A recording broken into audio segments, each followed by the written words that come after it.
You're listening to 15 Minutes of TM1 with, brought to you by CubeWise, managing complexity in the business world.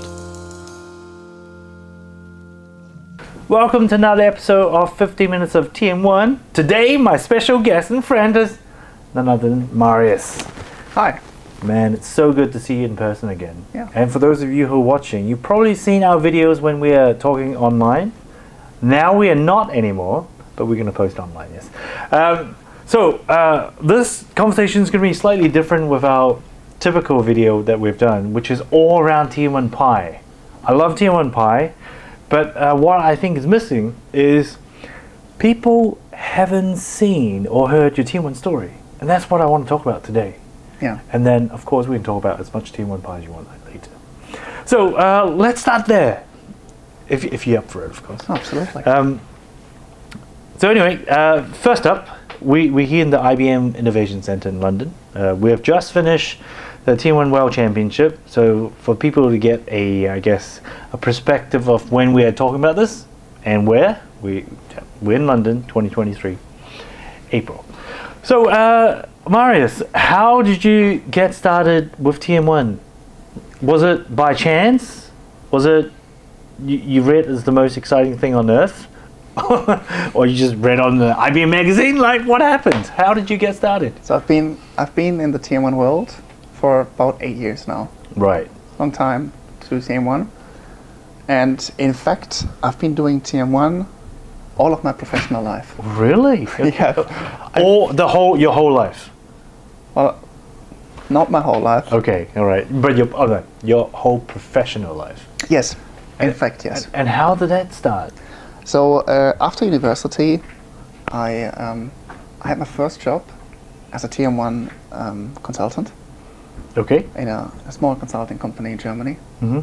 And they taught me everything they knew about TM1, and that was great. I really liked doing it.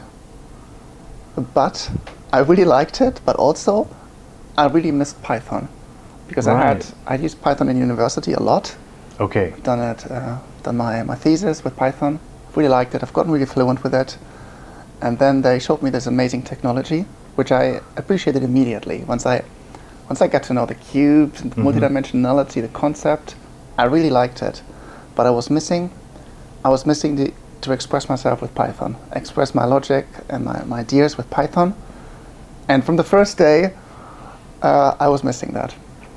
So from the first day, when you started using TM1, you were already missing the logic or the experience of Python. Yeah, to be honest, yeah. Wow. And okay, so how long did it take between the day when you first started using TM1 to when you went on to TM1py, which, as we know, is the glue between Python and TM1?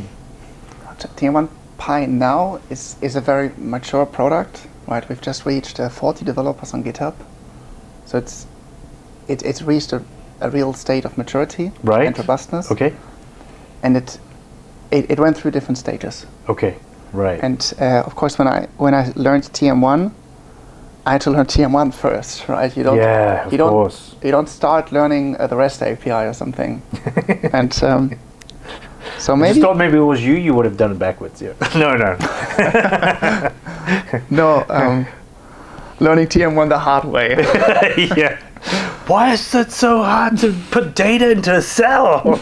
Yeah. Okay. Sorry. Please go ahead. Yeah. So maybe after a year, that it took me a year to really grasp it, like really understand it and be able to like get value out of TM1 for our customers, right? Okay. Until you reach that point where you can build stuff. And I had really good mentoring in Germany, people who helped me get started. Right. Okay. And maybe after a year, I started tinkering with the REST API, and it wasn't really driven by building something like TM1py. It was more like academic curiosity. Okay, yeah. Playing with an API, Of course, yeah. And I spent a lot of time, free time too, just playing with the API and getting a feeling for it. And eventually I thought it would be too difficult to build a Python package myself. Right, okay. So that's why I put it out as open source at first. Oh, fascinating. So you at that point that, you have you've got what you needed from TM1 to do what you needed to do and to fit that purpose, but then as soon as you've reached that point, you're already trying to bridge the gap between where I am with TM1 and how do I get it integrated with Python. Yeah. Wow. I think once I got to the point that that you can use TM1, right, and you can really build stuff with it. Like I hadn't overcome my problem from the beginning that I wanted to do Python. And I still wanted to script Python. So, and there was a state when I was like, oh, I'm confident with TM1 and I love this tool and I would like to build like business applications, but I'm still missing Python. Yeah, of course. Yeah. There was this point in my life. Okay, and so therefore, you started created TM1py. So I started. Was it like other things, and then eventually, when it matured to a certain stage, you call it TM1py? Like, how did that work? Like, what happened? I think the name came early on. It's not very creative, to be fair. Well, that's pretty cool. I mean, TM1 and Pi. So the thing came. The name came pretty early, right? And so once I started working on the REST API, I thought it's too difficult to build this alone. Build sort of like a holistic, complete package for the TM1 REST API with Python. And when you said alone, do you mean like in one isolated project or by yourself? By myself. I was I respected that task, and that was my first thing. I thought, let's make this open source and get many people together. Because like I cannot be the only one who wants to do Python with TM1. Yeah, no, okay, that's true. But have you ever considered if you did it all by yourself, you would have like full control and also, I guess, full credit of TM1py? Like, what made you collaborate? No, what made you go down the collaborative route, which of course is what we know TM1py is now? Yeah, I was young and naive. No, I'm kidding. Of course, no. Were you? No. It's not that. Are you? It's not that. It's the Python way of doing things. Oh, I see. Okay, so embracing the Python spirit. Embracing the Python spirit. Okay. Stuff should be free and open source. Okay. And everyone benefits in the end. And we see the same thing, that people are building stuff with TM1py now, and they share those tools. Like someone started implementing an Airflow application based on TM1py, for instance, and shares that. Right. Okay. And there are many of these applications, and it's in the end we all benefit, right? If we all contribute our share to a better world. Yes, that's what we're doing now. Yes. Now then, in terms of Python and TM1, just your role, right? Do you still deal with TM1 and building things in TM1? Or are you strictly working on Python-related enhancements within TM1py? Yeah. Because I guess they're not mutually exclusive, but it can be. Because there's so many things you could potentially do with the REST API and with the technology rather than going back into TM1, the roots of TM1. Like, so how has it been for you? So I mean, now if I look at the projects that we do with TM1py, I think for myself, but also for other people who implement TM1py, I think it is necessary to have a solid understanding of TM1. Right. I think you couldn't just come in and be a Python guy and then implement business applications for TM1 with Python. I see. I don't think that would work. And that means that in my day-to-day job, I'm still writing rules, building cubes, right? I've gotten away from Tuber Integrator for the most part, but I call Bedrock processes all the time, for instance. Right. Okay. Yes. In day-to-day TM1py project work. I see. Okay, that's interesting. Does that answer your question? Yeah, it does. It wasn't what I expected, but that's what makes it interesting. If you answer everything, that's to what I expected. What did you expect? I half expected. Well, I mean, deep inside, I know because we do communicate sometimes, and I kind of know what you're working on. But I was more thinking you might be working on the community and focusing on how to further enhance TM1py as your first priority, because in a way, I mean, from my perspective, TM1py has kind of hit a critical mass that you have contributors. Yeah. It's getting the recognition well, hopefully more, in the future. Yeah. But people know about it, and people really appreciate it, and people want to work with it. Even so that IBM, who owns this innovation center, they're also pushing it. Yeah, they are a friend, and we have lots of friends. In order to manage this group of friends, it takes work. Yes. It's like bringing a group of friends to dinner. Everyone has a different idea. Okay, that was not a good analogy. No, right? it is actually. Yeah, was it? It is. It is. And so IBM is really considering TM1py as part of the TM1 landscape, and that's great. We really appreciate that, that recognition and that embracement. Right. And we have IBM people using TM1py, right? I don't know if we can speak about that openly, but they use it too. Sure, yeah. Surely it's kind of public. But there's this thing about inviting friends, right? There's people who want to push TM1py in a certain direction. That's right. Right, or in another direction, or they want certain things to be included. And we also have to be careful that we don't put everything in TM1py, because TM1py is this sort of like this smallest denominator that everyone uses, and we have to be careful that we don't overblow it with unnecessary stuff, right? It should be the smallest denominator that every Python TM1 implementation uses. And that means you really need to keep control of the direction of where the product is going, because it's very easily could have gone a different direction. Yeah. Like someone goes, well, I want it to have a GUI. I know we joke about this all the time. Yeah. It's probably going to be a never-ending joke for me. But it would be that, and then someone has to, or a committee some kind of measure has to be put in place. Exactly. To keep the, keep the sense of TM1py true. Yeah. For the nature of why you created it in the first place. Yeah. Or should it need change, then that it's also a very important decision to make, right? Exactly. Yeah. And how far do we want to go in order to be backward compatible, right? Right. That's also a big decision that we have to debate, because we take most care so that each upgrade just works, and that sometimes is painful. So that all the new features, we have to put feature toggles into our functions, so that by default everything behaves as it did in the previous release, right? It's a lot of work, yeah. It's a lot of discussions too, and that's why we're thinking to create this project council. Okay. So that we don't make all these decisions by ourselves. Right. So that we bring together the main stakeholders, the core developers, the biggest users. Okay. And we bring those people together, and then we, to stay in your analogy, we cook dinner together. Right, much better, than I don't eat that, I don't want that. There's always one friend who wants to go somewhere else. Yeah. So now that we've talked a bit about TM1py and getting into a lot more detail with TM1py, I can talk to you about this for at least an hour. I was going to say hours, which is also true. But that is perhaps another video that I'll save for next time, which could be recorded, I don't know, in 10 minutes. But what I want to get to now is your relationship with TM1.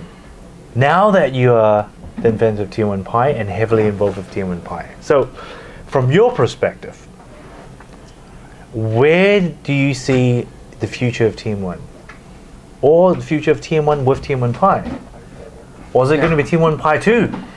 Yeah, I think that's more than one question, right? That's right. So take your time. You answer in any way that you like. Yeah. I think the future of TM1 is for TM1 to do what it always did.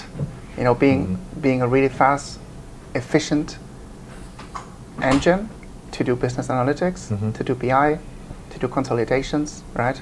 To host these massive cubes where users can analyze and slice and dice through their data. And onto this day, when I really enjoy it when users just using a cube viewer and slicing through their data and going through the rules that we defined and the consolidation. I like that, and this creates value, right? And absolutely, yes. And this wouldn't stop. What I'm expecting is that scalability will get even better in TM1. I'm really when you say scalability, can I qualify that? Because to different people that means something different. Yeah. Do you mean it can handle more data? Do you mean it can be spread across different servers, like decentralized in terms of how it's been hosted? And IBM's been talking about that. Are you talking about how it can calculate faster with more technology? You can do more things at the same time. So what do you mean by? I mean, in the end, I want the end users to be happy, right? Right. That's our objective. I'm expecting from TM112 that we have this failover cluster, so that no more server crashes. In reality, that is great. I'm hoping for better speed. Okay, better speed in terms of what? So TM1's pretty fast, right? So it's amazingly fast, especially when it's built well. Right? Good point. Yes, that's something to consider. But could it be faster? Yeah, right. Could always be faster. Could it be faster. And imagine if it is 5 times faster, then we could put more data inside, right? Isn't that what you're doing already? Putting more data into it? But no, I get your point. Yeah. Yeah. Okay. Yeah. Oh, interesting. All right. And do you see different type of integration in the future beyond what they're doing now, which is REST API? You can of course connect with cloud and open to TM1py and other things. Do you see it changing? Yeah. No, I think IBM did their homeworks long ago. Okay. I think when they published the REST API, they did their share, and I think they did that really well. The REST API is fast if you're using it right. It's very complete, right? It gives you total access. It is secure. It is REST. It is all data. It fulfills all these criteria, and I think it's up to people like us to build TM1py and to use integrations. And we cannot expect from IBM that they build a connector for every tool that's out there, right? Agreed, There's just way too many cloud tools out there. And who's going to manage that? It's only ever getting more. It's not reasonable to expect that IBM gives you connectors for all these tools when they already give you a very complete REST API. And then myself and many other people working on the Python package, which is essentially a connector, right? It is a connector. It is, in other words, it is a connector. It connects the REST API to Python, and then from Python you can use other connectors to connect to Salesforce, connect to NetSuite, connect to SAP, and quite often connect to anything. Quite often those packages are very friendly, they are high level, and I think that's the way to go. And I think IBM did their job, in my opinion. That's fantastic. All right. Okay. Now, as part of this series podcast, what I'm trying to do is I'm trying something new. Hopefully, it'll work. So we get a question from the person that I'm talking to, which is you, to ask a question for the next person, and then the last person I've spoke to left a question for you. That's interesting. Now, if you're up for it, I'll ask the question, and go ahead. You can pass, right? But let's see. So the question was, where do you see TM1 will be in 5 years? I'll pass. No, just kidding. Great show, yeah, great show. Yeah. Just kidding. Yeah. All right, let me think about what we did 5 years ago. So first of all, I don't think anything substantial will change. Like, I think we'll just be doing good TM1, right? We go out and help people get insights from their data, building cubes, planning, doing all the things we used to do. I think in 5 years we'll have a better server. I think we'll have a more robust, scalable server. I think... A server, you mean the server engine, or you mean the hardware that hosts? No, I mean the TM1 server, the engine. Right, okay. I think we'll have a better engine. And I think that the TM1py adoption will grow. And I'm hoping that people will get more familiar with the idea of Python first, so that we use more Python scripting. And I think we'll see more cloud as well. Okay. But for the end users, I think it'll be a similar experience. And for us, I think there will be interesting challenges. Yes, to keep that level of experience, because I guess the world will be changing as the time changes and technology becomes available. To keep up, we need to change, right? Yeah. That's interesting. Now, do you want to hear what they thought, the person who left you that question? Because I asked him for an example of what he meant, and he asked me not to tell you first to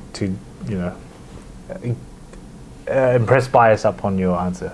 Yeah. And his answer, his thoughts were, he fully thinks ChatGPT and AI, so that type of API, might play a bigger role in the world of where we are.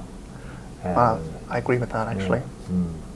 I didn't think of this, but I think yes, it will play a bigger role. Well, I'm so glad you didn't think of that. Otherwise, it would be so boring because it would be exactly what he said. Now, last but not least, to wrap it up, what question would you like to ask the next person? Who is the next person? Well, you don't know, but it has to be TM1 related. Okay. Let me think about this. Okay. Can you ask that person to? He has 3 wishes to include in the TM112 server engine. So what things does he want? Does he really want? What things does he think the end users need from the TM1 server engine? Oh, fascinating. Okay, all right. 3 wishes that person would like to improve on the TM112 engine. Yeah, I mean, we're getting a new engine, right? It's coming. Yeah. And we all don't know exactly what it brings. Yeah. Or what's going to be called. Yeah. Yes. Yeah. So, yeah. Okay, all right. Now, as a last thing, just to change up the tempo a bit, because doing podcasts or YouTube videos, it gets monotonous after a while. So what I try to do in the end of my episodes is that I just do a series of quick rapid fire, about 8 to 10 questions. Starts off really simple, just to change the beat a bit, so we end up on a high note. Okay. Yeah, you up for it? Okay. Let's go. So, first question. What's your favorite color? Blue. Favorite number? 8. Favorite food? Xiaolongbao. Ooh. Favorite TM1 function? Execute command. Favorite TM1 rule? First one that comes to your mind. No one's going to hold it against you. Continue. What's your favorite TM1 feature? REST API. TM1 web? No. PA workspace? No. TM1py? Yes. And TM1 horizon? Oh, absolutely. That's it. All right. Well, thank you. Thank you. Thank you so much for your time, and of course your contribution to the TM1py and TM1 world. Yes. I think what you've done here is, in my thinking, a lot of people wish they have done that, but you actually did it. No, everyone can contribute, and it's not at all me, right? Some of the most important features were done by other people. Oh, yes. So what I meant was not that. That wasn't what I meant. What I meant was, I guess a lot of people wish that they also took the first step and to open up this opportunity for everyone. Yeah. Because I think it's what you've done here is really incredible. Even, we work in the same company and I've known you for quite a while now. Still thinking back to this achievement, I imagine you were on a very bumpy road for a while and a lot of hard work to get it to where it is now. And I'm sure it'll continue to grow and get more recognition and street credit, as they call it, and also in the business world, because it's such a game changer for a lot of business problems and opens up ideas and concepts that people never understood before. Like, I guess the video would probably be cut here, but if not, I was just talking to a customer not long ago in Sydney, and we were talking about technology, what's new with TM1. They haven't reviewed the system for a long time, and they were just saying, "Oh, can you give me some use cases and some new tech?" And of course, I love TM1py, although I'm not very good at it. And I was like, Your video was popular though. Oh, thank you. Yeah, it is. Yeah. Did you see that Canadian guy? Is that a Canadian guy who mentioned you? Yeah. Well, that's why we're doing this. Yeah, giving back to the community. But yeah, so we show them how they could simply integrate weather data to their planning for free, and he's like, he couldn't believe it. He was like, what do I have to buy? It's like, you don't have to buy anything. You can pick your source of data. You can hook it up. You can do it for free by yourself. Yeah. You can ask us, or we can talk to talk to you and help you out. But yeah, it's free. Shocked. Yeah. Shocked. Because it's not a thing. Right? They play thousands. I had the same reaction today. Yeah. Someone Today. Right, okay. Someone talked to someone about TM1py, and he says what amazes him most is that all these these extensible packages are for free. He says you want to do linear algebra or like something smart. You used to have to pay $5,000 for that, and it's all just free, right? And you choose the package that you want. There's often multiple, right, from different universities. And you choose the one that you want and apply it on your TM1 data. So you're disrupting the market as well. Well done. But anyway, thank you. Yeah. It's a pleasure. Yeah. And if you like it, give us some comments, write some questions for Marius and myself. We would try to respond it. Unlike what we did before, which was we didn't. Now we will try to, because this is a thing. I really believe this is a good medium for us to get more information out there to the public. In a more digestible format, and particularly in a more conversational format, because I find myself on the train or I'm doing chores. I just want to listen to something. Yeah. So why not create it myself or ourselves? Yeah. Anyway, thanks for tuning in. Thank you, Marius. Thank you. We'll catch you next time. Do some good TM1. Yep. You've just listened to 15 minutes of TM1 with, brought to you by CubeWise, managing complexity in the business world.